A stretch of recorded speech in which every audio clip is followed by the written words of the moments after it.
Happy Friday, if it is Friday where you are. If it isn't Friday, then it will be soon, won't it? It's only 7 days in a week. And we're looking here at Dandy Warhols. Dandy Warhols, two of their albums, which I picked up secondhand for $1 each at the same place. Obviously a ex-Dandy Warhols fan wanted to get rid of some of their collection, and I picked them up for $2 or $1 each. So you got, well, that's the washing machine finishing. It's a nice little song, isn't it? So the Dandy Warhols Come Down, which was their first major label album, and the Dandy Warhols 13 Tales from Urban Bohemia, which I guess is the one where they became more well known. I wouldn't say they blew up, because they never really blew up, but maybe you'd say the peak of their popularity. So Come Down in 1997, and they were, the reason I know quite a lot about the Dandy Warhols is because I watched and own the music documentary Dig, which kind of follows the Dandy Warhols and friends of theirs, another band called the Brian Jonestown Massacre, at the beginning of their career, well, maybe not the beginning, but the early part of their career, and kind of how the Dandy Warhols signed with a major label and what that entailed, and how they kind of progressed. And Brian Jonestown Massacre didn't sign with a major label. Well, they did sign with TVT. Don't know if they're classed as a major or not. But this kind of, it's a really, really good music documentary. I highly recommend it. One of the best music documentaries that I've ever seen, because it's just one of the reasons why it's so good is that it's not just a snapshot of, you know, a couple of months or even a year of their career. It kind of starts, I think, in about 95, before the Dandy Warhols have even actually signed with a major label, or just as they're about to, and then through 2 or 3 of the album cycles. So it kind of goes about 2002, 2003, I think.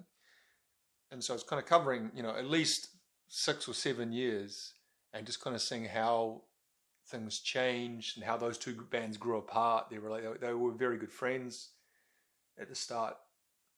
So I kind of know a bit about these two albums because that's the era that the documentary covers. So Come Down was, their major label debut. They signed with Capitol Records. See the Capitol CD.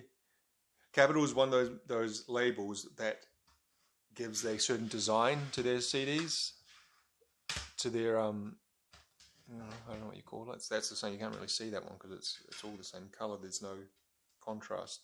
But I'm trying to think, what's another American Records, Rick Rubin's label. All of those have that look. They're kind of a black with the white arrow kind of things on the side. If you see System of a Down or Slayer or Johnny Cash's albums, they have that American Records label CD design. But anyway, getting on sidetracked here. So this album, it's good. It's not bad at all. I would say it's great, but it's a good album. The song that most people would have heard from this is song number 6, Not If You Were the Last Junkie on Earth, which is I never thought you'd be a junkie because heroin is so passé, is the main line from that song. And they did a video for that with David LaChapelle, who was a big video director in the 90s, 2000s. You don't really hear so much of him. Photographer, maybe he's more well known as. You don't really hear so much of him nowadays. But Capitol invested a lot of money into the Dandy Warhols, and listening to this album, you can kind of see why Capitol would have been disappointed. The album didn't do well in America, but it did do reasonably well in Europe and the UK. But the album doesn't really have songs.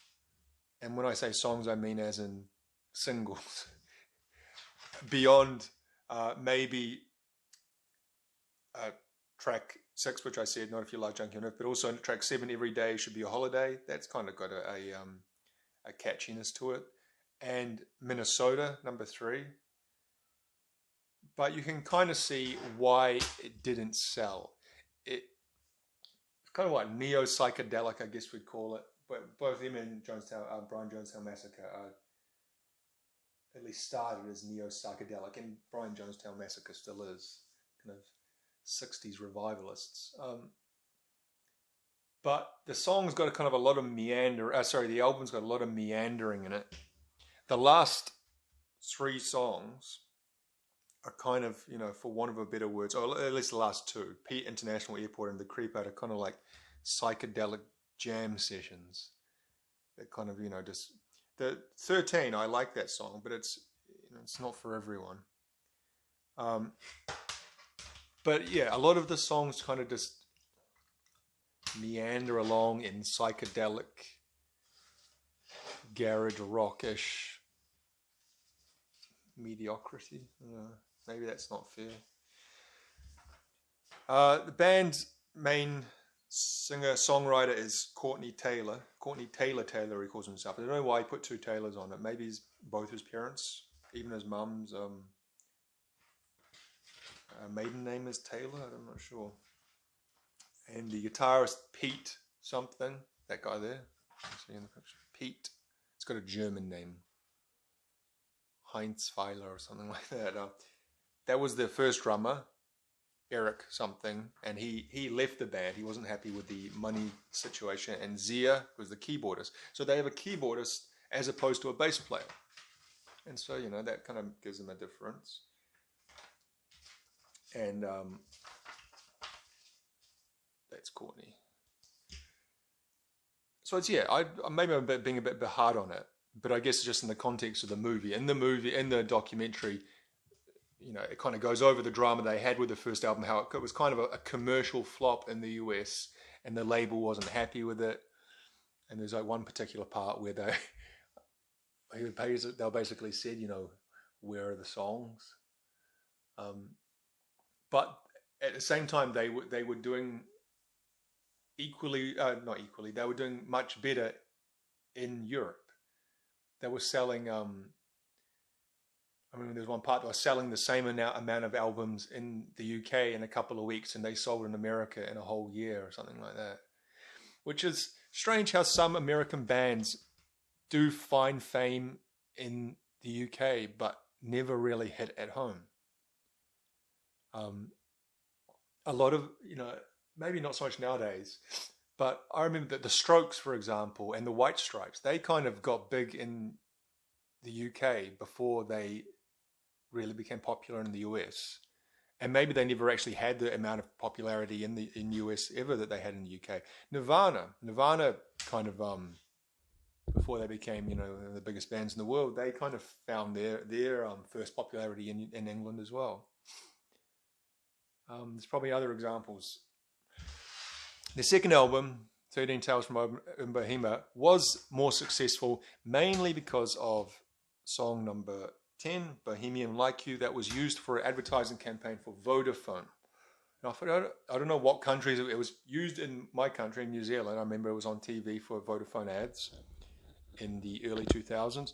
Don't know if it was in America. Don't know if America even has Vodafone. So I don't know where it was used, but it was used enough where it helped sell the album and kind of pushed them further in their career. I think this album's a bit better. It's got a bit kind of, I guess, more variety of sound. It doesn't hold to the psychedelic sound as much as Dandy Warhol's To Come Down. Certainly still, as I say, is rooted in psychedelia, but it doesn't cling to it as much. The other single was Get Off. Now, Get Off is a good song. I really like it, but it almost doesn't fit on the album. It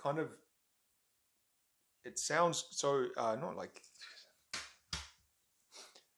again, I don't want to overstate it. It sounds like the Dandy Warhols, but it doesn't fit. When you listen to the album as a whole, you think that song kind of sticks out by itself.